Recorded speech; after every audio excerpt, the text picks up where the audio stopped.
Police असं म्हणालात?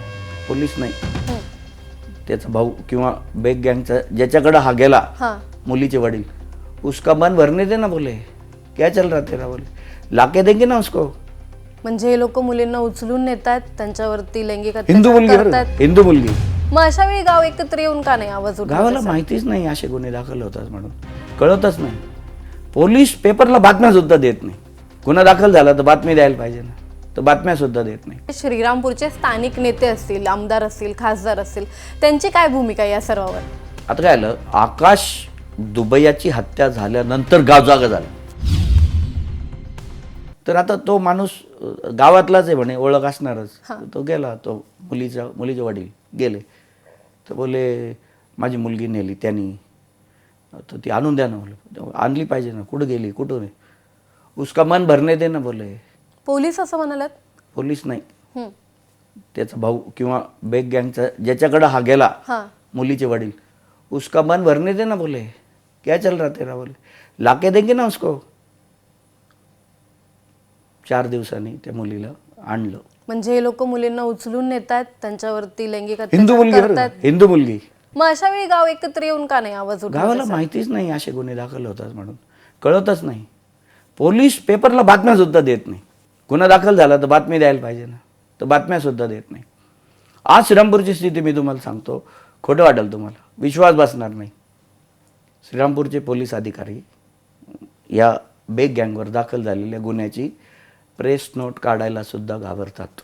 त्यांच्या पोलीस नावाने घाबरतात. पोलीस प्रेस नोट काढायला घाबरतात. प्रेस नोट काढायला घाबरतात. ॲडिशनल SP ला स्वतः पहल करावी लागते आणि स्वतःच्या नावाने प्रेस नोट काढावी लागते. त्याच्या खालच्या जेवढ्या रँक्स आहेत कोणी प्रेस नोट काढत नाही. प्रेस नोट नाही काढत तर काय वाटतं सर, मग कुठे ना कुठेतरी बेग गँगला हे बळ येतंय कुठून? मग पॉलिटिकल बघा असं आहे, गावात रस्त्यावर चांबार जरी बसला तरी तो राजकीय आशीर्वादाने आहे किंवा राजकीय नेतृत्वाच्या दुर्लक्षामुळे तो बसतो. जब बसलेला आहे, धंदा करतो, त्याचा प्रपंच आहे, तर दुर्लक्ष केलं नाही, त्याला बसू दे, अधिकाऱ्याला सांगणार नगरपालिकेचे बसू द्या बरं का त्याला. एक तर मदत आहे, नाही तर दुर्लक्ष आहे. असंच आहे ना, मदत आहेच ना. मी तुम्हाला सांगितलं ना की दिशाभूल करून ही राजकीय मदत बेग गँगने मिळवली आणि हिंदुत्वाचा बुरखा पांघरला आणि हे गुन्हेगारीचं साम्राज्य या हिंदुत्वाच्या बुरख्याखाली लपवलं. पॉलिटिकल सपोर्ट आहेच आहे हिंदुत्वाचं. मी तुम्हाला सांगितलं ना, आम्ही आता भेटणार आहे ना त्या सगळ्या लोकांना. मग इकडचे म्हणजे जे श्रीरामपूरचे स्थानिक नेते असतील, आमदार असतील, खासदार असतील, त्यांची काय भूमिका या सर्वावर? आता काय आलं, आकाश दुबैयाची हत्या झाल्यानंतर गाव जागा झालं आणि सगळ्याला असं वाटायला लागलं, कारण श्रीरामपूरवर इतका मोठा परिणाम झालेला आहे की ग्रामीण भागातले लोक संध्याकाळी श्रीरामपुरात येत नाही. संध्याकाळी येत नाही श्रीरामपुरात. त्याच्यानंतर मार्केट कमिटी जी आहे ती आमच्या गावाची बाहेर आहे, गावाच्या बाहेर आहे मार्केट कमिटी. लोक आले तिथं, शेतीमाल विकला, कांदा विकला, भाजीपाला विकला, तर ती जे पैसे मिळतात त्या पट्ट्या घेतात आणि लोक गावातून तिकडून तिकडेच गावात खरेदीला येत नाही. शेतकरी मोठ्या प्रमाणावर वैजापूरला माल घेऊन जायला लागला, राऊरीला माल घेऊन जायला लागला. श्रीरामपूरला मुलींना, श्रीरामपूरला एक मोठं संकुल आहे, रयत संकुल, एकदम आदर्श.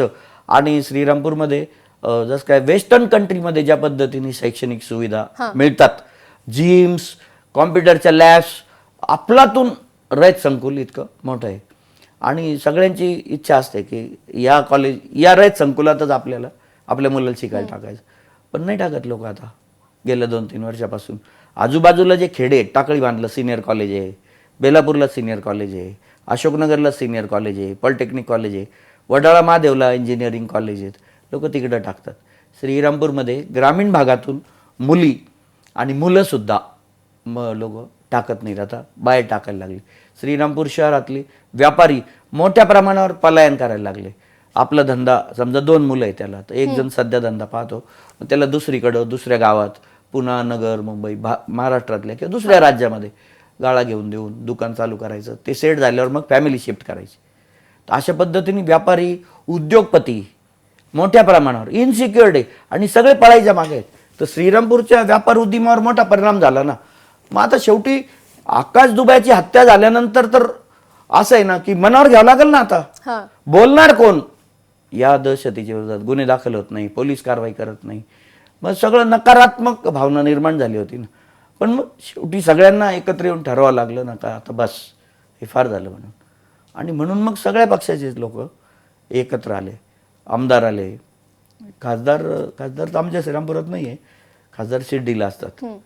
तर बाकी सगळ्या पक्षाचे जे कोणी असतील सगळे लोक एकत्र आले आणि मग 4 दिवस गाव बंद राहिलं. तर लोकांची भावना अशी होती त्यावेळेला, अजून काही दिवस बंद ठेवा पण तुम्ही ह्या विषयाचा पूर्णपणे तडा लावा, अशी लोकांची भावना होती. आणि हे बेग गँग असतील, जे दे गँग असेल, ह्या सगळ्या म्हणजे लोकांना मॅनेज करायला एवढा पैसा कुठून येतो त्यांच्याकडे? खूप मोठ्या प्रमाणावर खूप व्यवसाय आहेत मोठे मोठे.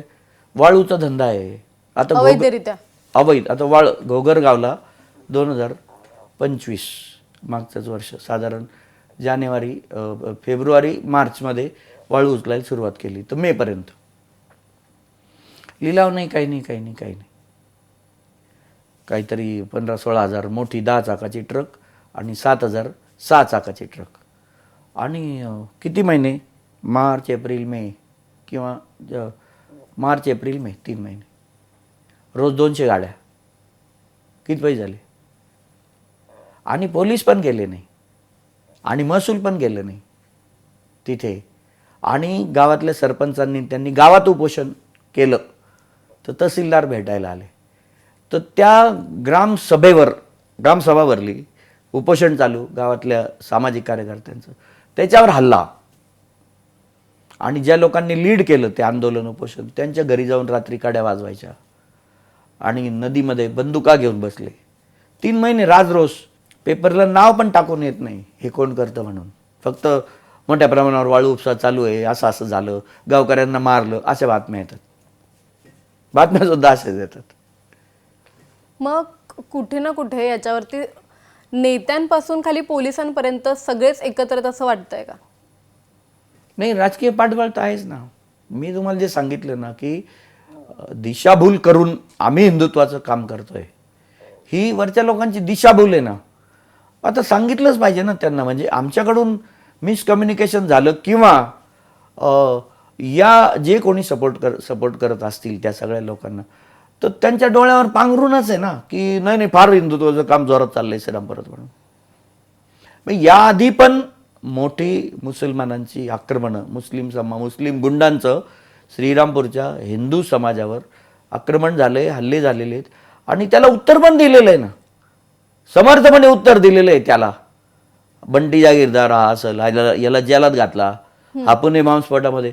आम्ही RR पाटलाला भेटलो आणि 60 पानाचं ब्रीफ दिलं बंटी जागीरदारचं, 60 पानाचं. आणि ATS आणि IBला बंटी जागीरदारकडं अशा वेगवेगळ्या प्रकारचे महाराष्ट्रातून लोक येऊ राहिले. तर त्याच्या घरासमोर आम्ही आजूबाजूला भाजीपालावाले माणसं गाड्या घेऊन भाजीपाल्याच्या त्या परिसरात फिरत होते, आमचे लोक कार्यकर्ते. आणि त्यांनी ते गाडींचे नंबर्स काढून आणले. ते नंबर्स आम्ही IB आणि ATSला दिले. त्या नंबर्सवरून मग कनेक्शन ओपन झालं ना.